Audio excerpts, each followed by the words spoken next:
تعلیم قرآن و سنت، دینی و دنیاوی مسائل کے شرعی احکام اور ان پر مبنی اپنے سوالات کے مفصل جوابات حاصل کرنے کے لیے مفتی زاہد محمود صاحب کے آفیشیل چینل مفتی زاہد محمود کو سبسکرائب کریں۔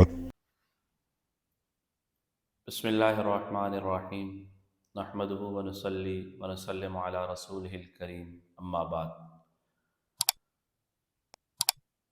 واقیموا الصلاۃ وآتوا الزکاۃ، صدق اللہ العظیم۔ اللہ رب العزت نے مسلمانوں پر زکوٰۃ فرض کی ہے۔ اسلام کے 5 بنیادی ارکان میں سے ایک زکوٰۃ ہے۔ زکوٰۃ کا مطلب ہوتا ہے پاک ہونا۔ تو زکوٰۃ کو زکوٰۃ اس لیے کہتے ہیں کہ اس سے انسان کا مال پاک ہو جاتا ہے۔ زکوٰۃ فرض ہے، زکوٰۃ نہ دینے سے انسان کا مال پاک نہیں ہوتا اور انسان گناہگار ہوتا ہے۔ قرآن نے کہا والذین یکنزون الذھب والفضہ ولا ينفقونها فی سبیل اللہ فبشرھم بعذاب علیم، کہ جو لوگ سونا چاندی جمع کرتے ہیں اور اس میں سے خرچ نہیں کرتے، زکوٰۃ نہیں دیتے، انہیں دردناک عذاب کی خوشخبری سنا دیں۔ قیامت والے دن اس سونے چاندی کو گرم کر کے ان کے چہروں پر، ان کے پہلوؤں پر، ان کی پیٹھوں پر لگایا جائے گا اور بتایا جائے گا یہ تمہارا خزانہ ہے جسے تم جمع کرتے تھے اور اس کی زکوٰۃ نہیں دیتے تھے۔ تو زکوٰۃ دینے سے مال پاک ہو جاتا ہے۔ زکوٰۃ اگر نہ دی جائے تو مال پاک نہیں ہوتا، یہ مال کے اندر حق ہے۔ زکوٰۃ کی اہمیت کا اس بات سے اندازہ لگایا جا سکتا ہے کہ قرآن نے نماز کے بعد اقیموا الصلاۃ وآتوا الزکاۃ جا بجا فرمایا، نماز کا اہتمام کرو اور زکوٰۃ دو۔ رسول اللہ صلی اللہ علیہ وسلم کے پاس جب بھی کوئی شخص آتا تھا، مسلمان ہوتا تھا، کوئی قبیلہ آتا تھا، تو آپ ان کو کلمہ پڑھاتے تھے، اس کے بعد نماز کی اور زکوٰۃ کی ترغیب دیتے تھے۔ آپ کسی صحابی کو کسی علاقے میں بھیجتے تھے، تب بھی اسے یہی ارشاد فرماتے تھے انہیں کہ تم ان کو کلمہ پڑھاؤ، اس کے بعد ان کو نماز کی اور زکوٰۃ کی دعوت دو۔ زکوٰۃ مال میں سے 2.5% ہے۔ 2.5%، 40 میں سے ایک 40واں حصہ اور 100 میں سے 2.5%۔ 100 روپے میں 2.5 روپے، یہ زکوٰۃ ہے۔ سب سے پہلی بات تو یہ سمجھ لیں کہ زکوٰۃ 4 چیزوں میں ہوتی ہے عام طور پر جو ہمارے معاشرے میں پائی جاتی ہے: سونا، چاندی، نقدی اور مال تجارت۔ جانوروں میں بھی آتی ہے لیکن اس کی تفصیل ہے اور ہمارے عام طور پر اتنے جانور پائے نہیں جاتے، اس لیے وہ ہم اس کو شامل نہیں کر رہے۔ فی الحال 4 چیزیں جو معاشرے میں زیادہ پائی جا رہی ہیں ان کو ہم بیان کر رہے ہیں: سونا، چاندی، نقدی اور مال تجارت۔ سونا، اگر کسی شخص کے پاس صرف سونا ہے، خالص کوئی اور چیز نہیں، روپے پیسہ نہیں ہے، تو پھر سونے کا جو نصاب اس دور میں تھا وہ 20 دینار تھا۔ اس دور میں سونے کے دینار ہوتے تھے۔ اسے جب حساب لگایا گیا موجودہ وزن کے اعتبار سے تو 7.5 تولے سونا بنتا۔ چاندی کا جو نصاب تھا وہ 200 درہم تھے۔ اس کو جب حساب کیا گیا تو وہ 52.5 تولے چاندی بنتی۔ تیسری چیز ہے نقدی، روپے پیسہ، نقد پیسے ہیں، روپے ہیں، پاکستانی روپے ہیں، ڈالر ہیں، پاؤنڈ ہیں، ریال ہیں، یورو ہیں، کوئی بھی چیز نقدی۔ اور چوتھی چیز ہے مال تجارت۔ مال تجارت ایک اصطلاح ہے، ہر اس چیز کو کہا جاتا ہے جو ہم نے بیچنے کی نیت سے خریدی ہو۔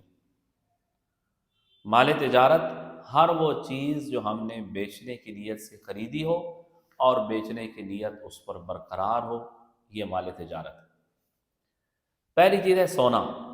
سونا ٹکڑے کی شکل میں ہے، بسکٹ کی شکل میں ہے، زیور کی شکل میں ہے، برتن کی شکل میں ہے، اس پر زکوٰۃ آئے گی۔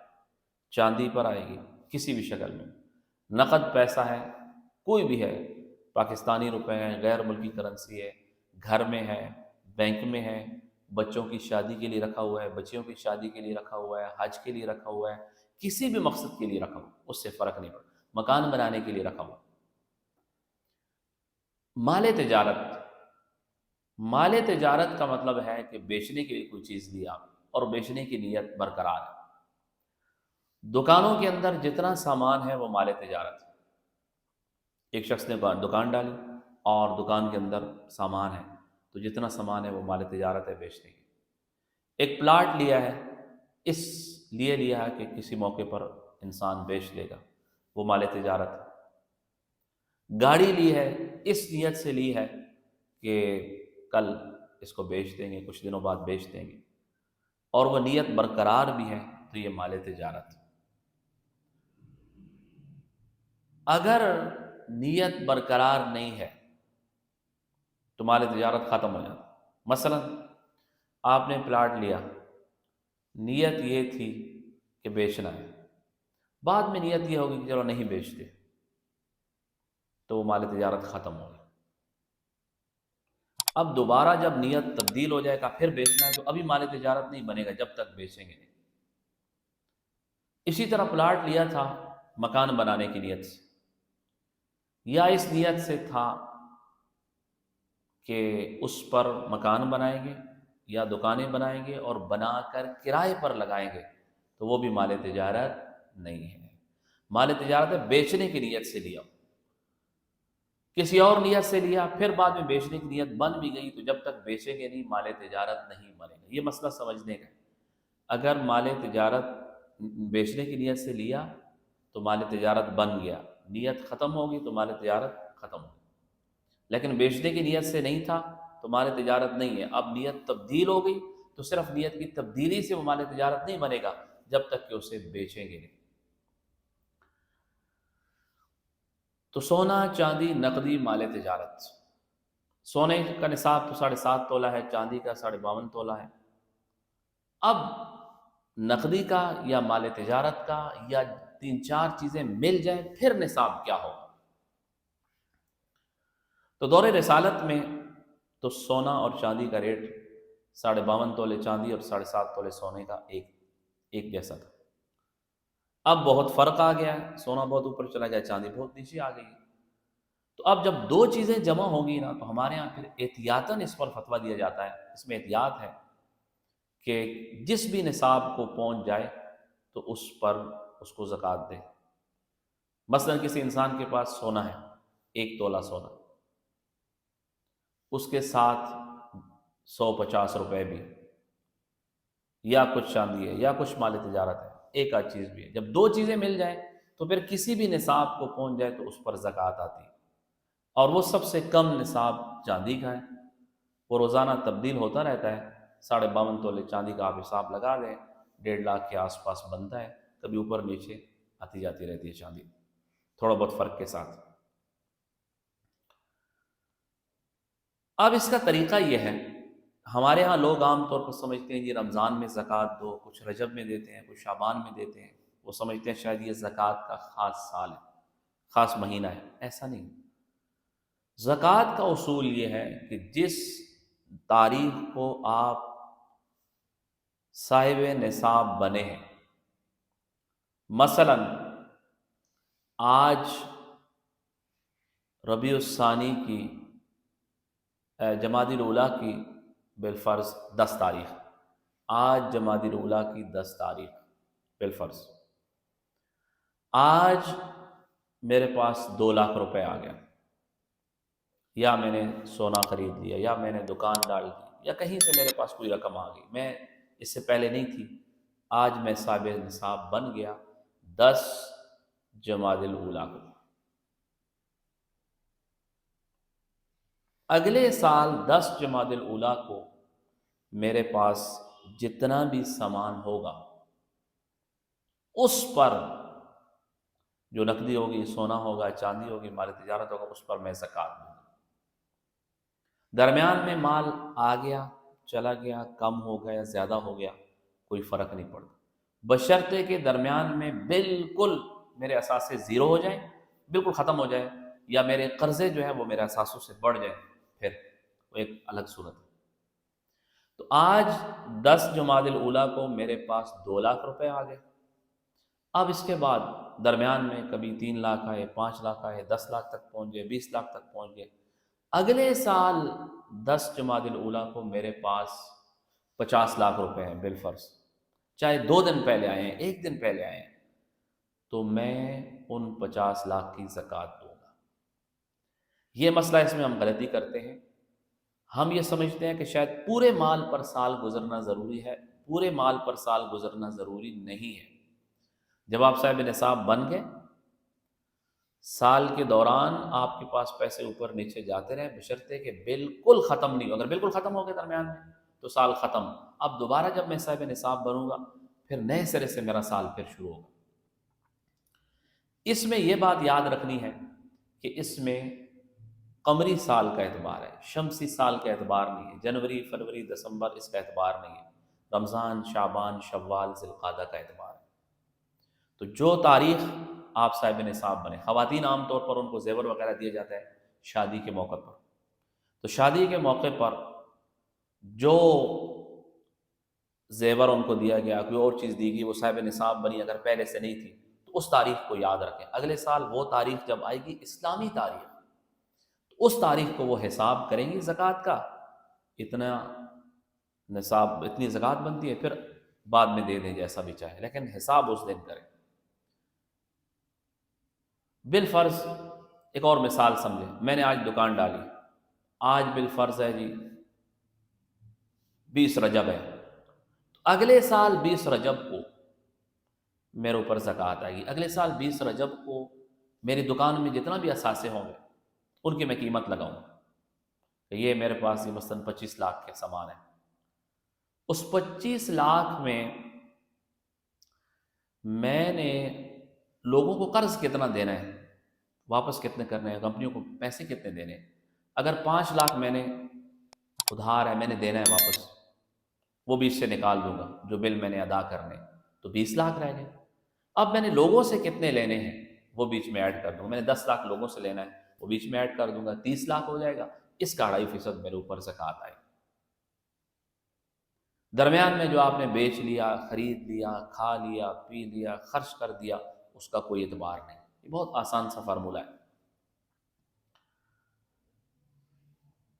اسی طرح خواتین ہیں، ان کے پاس زیور ہوتا ہے، زیور میں بھی زکوٰۃ آتی ہے۔ بعض پوچھتے ہیں جی استعمال کے زیور ہے، زیور خواہ استعمال کا ہو، رکھا ہوا ہو، جس بھی نیت سے ہو، اس پر زکوٰۃ آئے گی۔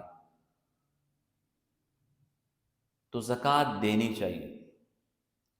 اب زکوٰۃ کس طرح نکالیں، کس چیز میں دیں، اس کا طریقہ یہ ہے کہ زکوٰۃ آپ نقد بھی دے سکتے ہیں اور کسی جنس سے بھی دے سکتے ہیں۔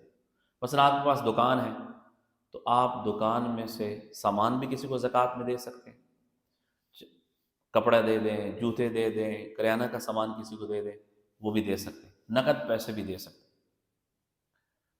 اکٹھی بھی آپ دے سکتے ہیں، ایک ہی دفعہ نکال، تھوڑی تھوڑی کر کے آپ دیتے رہیں تب بھی ٹھیک۔ مثلا آپ صاحب نصاب بن گئے، آج آپ نے دکان ڈالی، اب زکوٰۃ تو آپ پر واجب ہوگی سال بعد، لیکن آپ ابھی سے صاحب نصاب ہیں، تھوڑی تھوڑی ہر مہینے نکالتے رہتے ہیں، ہر مہینے 10,000، 5,000، 10,000 کسی کو زکوٰۃ کی نیت سے دے رہے ہیں، یا راشن کسی کو دے رہے ہیں، یا کپڑا دے رہے ہیں، جوتا دے رہے ہیں، کوئی بھی دے رہے ہیں تو ٹھیک ہے۔ آخر میں جس دن وہ تاریخ آئی اس تاریخ آپ حساب کر لیں گے آپ نے کتنی زکوٰۃ دے دی ہے۔ تو اگر کم ہے تو کچھ اور ڈال دیں بیچ میں، اگر زیادہ ہے اگلے سال کا آپ اس میں حساب کر لیں تب بھی جائز ہے۔ تو زکوٰۃ ایڈوانس میں بھی دی جا سکتی ہے، تھوڑی تھوڑی کر کے بھی دے سکتے ہیں، نقد بھی دے سکتے ہیں، راشن بھی دے سکتے ہیں، کوئی چیز بھی دے سکتے ہیں۔ زکوٰۃ میں ایک مسئلہ لوگ اکثر پوچھتے ہیں کہ آگے جس شخص کو دی جائے کیا اسے بتانا ضروری ہے؟ کوئی ضروری نہیں، یہ زکوٰۃ کے پیسے ہیں جی آپ لیں۔ ہاں، مستحق ہونا ضروری ہے۔ اگر آپ مستحق کو دے رہے ہیں، آپ نے تحقیق کی یہ بندہ مستحق ہے، تو پھر آپ نے اسے کہا یہ ہدیہ ہے، یہ تحفہ ہے، یہ بچوں کی عیدی ہے، یہ افطاری کے پیسے ہیں، یہ میری طرف سے تھوڑا رکھ لیں۔ آپ کسی بھی دل سے، کسی بھی زبان سے الفاظ کہتے ہیں، کوئی حرج نہیں، دل میں آپ کی نیت زکوٰۃ کی ہے، آپ کی زکوٰۃ ادا ہو جائے گی۔ اب مصرف کون ہے زکوٰۃ کا، کس کو دینا جائز ہے اور کس کو دینا جائز نہیں؟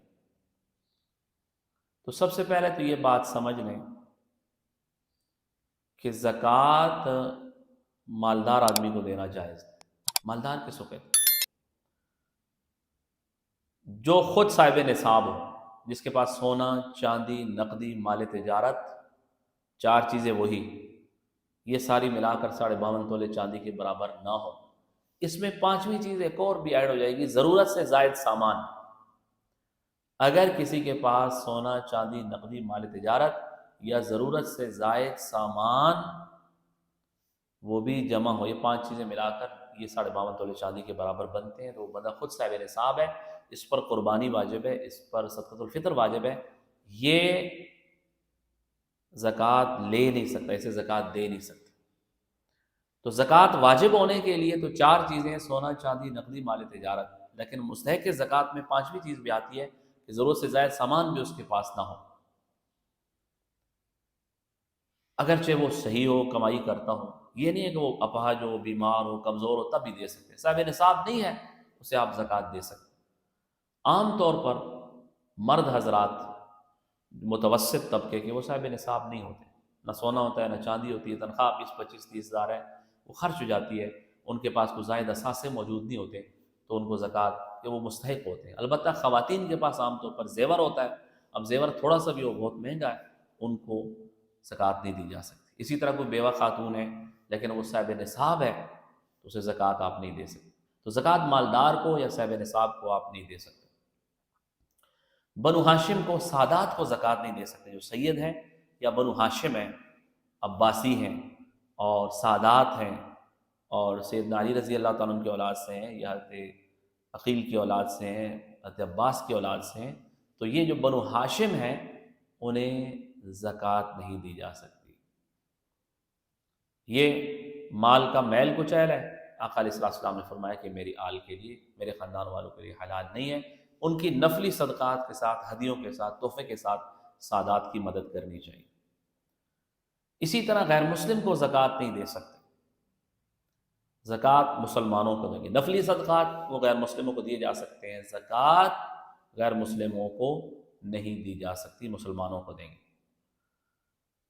اور اپنے قریبی رشتہ دار جیسے اصول اور فروع، ماں باپ، دادا دادی، نانا نانی، اوپر تک، شوہر بیوی اور بیٹا بیٹی، پوتا پوتی، نواسا نواسی، ان کو زکوٰۃ نہیں دی جا سکتی۔ انسان اپنی بیوی کو، بیوی اپنے شوہر کو نہیں دے سکتی، اپنی اولاد کو نیچے تک، بیٹا بیٹی، پوتا پوتی، نواسا نواسی، ان کو نہیں دے سکتے۔ اوپر بھی ماں باپ، دادا دادی، نانا نانی، ان کو بھی نہیں دی جا سکتی، باقیوں کو دے سکتے۔ چچا اگر مستحق ہے اسے دی جا سکتی ہے، پھوپھی کو دی جا سکتی ہے، ماموں کو دی جا سکتی ہے، خالہ کو دی جا سکتی ہے، بھائیوں کو دی جا سکتی ہے، بہنوں کو دی جا سکتی ہے، بہنوئیوں کو دی جا سکتی ہے، اسی طرح اپنے باقی جو کزنز ہیں ان کو دی جا سکتی ہے اگر وہ مستحق زکوٰۃ ہے۔ لیکن اپنے اوپر والے، نیچے والے اور میاں بیوی یہ ایک دوسرے کو زکوٰۃ نہیں دے سکتے۔ یہ زکوٰۃ کے مختصر سے وہ ہے کہ ان لوگوں کو آپ دے سکتے ہیں۔ مستحق زکوٰۃ قرآن نے جو بیان کیے ہیں اس میں انما الصدقات للفقراء والمساکین، غریبوں کو، مسکینوں کو، مسافروں کو اور اللہ کے راستے میں جانے والوں کو، قرض خواہوں کو، قرض داروں کو اور غلاموں کو، ان کو دی جا سکتی ہے قرآن نے۔ لیکن عام طور پر آسانی سے آپ یہ سمجھ لیں کہ کوئی بھی مستحق شخص ہے اسے ہم زکوٰۃ دے سکتے ہیں۔ اب مستحق آدمی کو اگر آپ زیادہ پیسہ دینا چاہیں، بعض دفعہ زیادہ اکٹھا وہ بھی دے سکتے ہیں۔ مثلا ایک شخص ہے وہ مقروض ہے، اس پر قرضہ ہے بہت زیادہ، تو آپ اسے زیادہ پیسے دیتے ہیں تاکہ وہ قرض ادا ہو جائے اس کا، تو اسے پیسہ دیں اور پھر وہ اپنا قرض ادا کر دیں، یہ بھی ٹھیک ہے۔ البتہ یہ ہے کہ آپ کسی کا قرض ادا کر دیں یا قرض معاف کر دیں، اس سے زکوٰۃ ادا نہیں ہوگی۔ مثلا ایک شخص ہے، اس نے آپ کا قرض دینا ہے 1,00,000 روپے، آپ کی زکوٰۃ بنتی ہے 1,00,000 روپے، آپ نے کہا چلو یار میں اس کو قرض معاف کرتا ہوں، زکوٰۃ ہو جائے گی میری، ایسے زکوٰۃ نہیں ہوگی۔ زکوٰۃ قرآن نے کہا انما الصدقات للفقراء، غریبوں کو دینا ضروری ہے۔ آپ 1,00,000 روپے اسے دیں، وہ اس کا مالک ہو جائے، پھر آپ اسے کہیں چلو جی میرا قرض اب آپ پاس آ گئے، میرا قرض واپس کرو، تو آپ دے دے تو آپ کا قرض ادا ہو جائے گا، آپ کی زکوٰۃ بھی ہو جائے گی۔ لیکن ایک دفعہ دینا اور مالک بنانا ضروری ہے۔ اسی طرح اس نے کسی اور شخص کا قرض دینا ہے، آپ اس سے کہتے ہو، اس بندے کو کہتے ہو یار فلاں کا قرض یہ لو، تو یہ اس طرح زکوٰۃ ادا نہیں ہوگی، اس بندے کو دیں، یہ اپنا قرض خود ادا کرے۔ زکوٰۃ کا پیسہ بہت سی جگہوں پر نہیں لگتا، میت کا کفن نہیں دے سکتے، مسجد نہیں بنا سکتے، مدرسہ نہیں بنا سکتے، اس سے امام کی تنخواہ میں نہیں دے سکتے، مدرس کی تنخواہ میں نہیں دے سکتے، بجلی کے بل میں آپ مدرسے یا مسجد کا اس میں نہیں دے سکتے۔ اس لیے زکوٰۃ کے مصرف بہت محدود ہیں، تو کسی عام بندے کو دیں، اسے مالک بنا دیں، اس کی مرضی، وہ جو بھی ادا کرے، جو بھی کرے اس وہ پھر اس کی مرضی جو آگے کرے۔ لیکن آپ کسی مدرسے کو دیتے ہیں یا کسی ادارے کو دیتے ہیں تو اسے بتائیں کہ یہ زکوٰۃ کا پیسہ ہے، وہ مصرف میں لگائیں گے۔ اب ہمارے یہاں مدارس میں زکوٰۃ سے اساتذہ کو تنخواہ نہیں دی جاتی، بجلی کے بل نہیں ادا کیے جاتے، گیس کے بل نہیں دیتے، اور اسی طرح بہت سی چیزیں ایسی جو زکوٰۃ سے نہیں کی جاتی۔ صرف جو طلباء ہوتے ہیں مستحق، ان کو جو کھانا دیا جاتا ہے، کتابیں دی جاتی ہیں، نقد دیا جاتا ہے، اس میں زکوٰۃ لگتی ہے۔ تو زکوٰۃ کے مصرف بہت محدود ہیں۔ خود اگر آپ اپنے ہاتھ سے ادا کریں تو اگلے بندے کو بتانا ضروری نہیں ہے، بس آپ نے تحقیق کی بندہ مستحق ہے، آپ اسے دے دیں۔ اگر آپ کسی ادارے کو دے رہے ہیں تو پھر باعتماد ادارے کو دیں، جن کو زکوٰۃ کے مسائل بھی پتہ ہوں اور وہ صحیح طور پر لگاتے ہوں۔ عام طور پر ہمارے مدارس میں ہم کو پتہ ہوتا ہے مسائل کا، اس لیے بہت وہ احتیاط سے لگاتے ہیں۔ لیکن عمومی اداروں میں جن لوگوں کو مسائل کا پتہ نہیں ہوتا، تو بعض ایسے ادارے ہیں، میں نے پوچھا ان سے، ڈاکٹر کی فیس بھی اس میں کاٹ رہے ہیں، اور اسی طرح اسپتال کا کرایہ بھی انہیں میں جا رہے ہیں، بہت سی چیز زکوٰۃ میں جا رہی ہے، اس طرح زکوٰۃ ادا نہیں ہوتی۔ زکوٰۃ کے پیسوں سے کسی کو مالک بنانا ضروری ہوتا ہے۔ انما الصدقات للفقراء والمساکین، قرآن نے بہت واضح کہا ہے۔ آپ کے خاندان میں قریبی رشتہ داروں میں کوئی اگر ہے مستحق ہے تو آپ اسے دیں، ڈبل ثواب ملے گا، ایک زکوٰۃ کا بھی اور ایک صلہ رحمی کا، رشتہ داروں کے حقوق ادا کرنے کا۔ اور اسی طرح اگر آپ کے قریب کوئی مدرسہ ہے تو وہاں اگر آپ دیتے ہیں تب بھی آپ کو دوہرا ثواب ملے گا، ایک زکوٰۃ دینے کا، دوسرا اللہ کے دین کی نشر و اشاعت کا، دین کی تبلیغ کا، دین پھیلانے کا ثواب بھی ملے گا۔ اس لیے اپنی زکوٰۃ ادا کرنی چاہیے اور اس میں دیکھ کر مستحقین تک پہنچانی چاہیے۔ اور اس میں ضروری نہیں کہ آپ رمضان کا انتظار کریں، جب آپ کا سال پورا ہو گیا آپ زکوٰۃ اسے صحیح طور پر ادا کریں۔ اللہ رب العزت ہم سب کو صحیح طور پر عبادات کرنے کی توفیق عطا فرمائے۔